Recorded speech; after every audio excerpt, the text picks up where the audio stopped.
काकडे पिता पुत्रांचा राष्ट्रवादीमध्ये पक्षप्रवेश। विक्रम काकडे यांना पुण्यामधून उमेदवारी, तर सुनील टिंगरे ही अर्ज भरणार। नागपूरमध्ये काँग्रेसकडून 4 उमेदवार अर्ज दाखल करणार। अतुल लोंढे, सुरेश जाग्याशी, दिनेश ढोले, सुनीता महल्ले अर्ज भरणार। राऊत आणि केदार यांच्या वादामुळे काँग्रेसचा उमेदवारच ठरेना। छत्रपती संभाजीनगर जालन्यामध्ये महायुतीमध्ये बंडखोरी। भाजपला जागा सुटलेली असतानाही शिवसेनेकडून अब्दुल सत्तार यांच्या मुलानं भरला उमेदवारी अर्ज।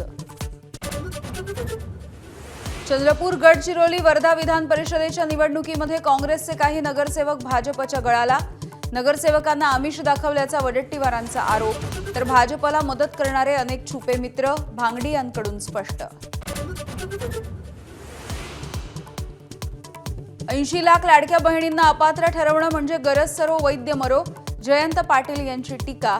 तर लाडक्या बहिणींना त्रास द्याल तर याद राखा, रोहित पवारांचा इशारा। तर 80 लाख महिलांचा शाप लागेल, वडेट्टीवारही आक्रमक। छत्रपती संभाजीनगरमध्ये 5 वर्षाच्या मुलावरती नराधम बापाकडून अत्याचार। घटनेची वाच्यता केल्यास गच्चीवरून फेकून देण्याची मुलाला धमकी। आईच्या तक्रारीनंतर बापाविरोधात गुन्हा दाखल। एबीपी माझा, उघडा डोळे बघा नीट।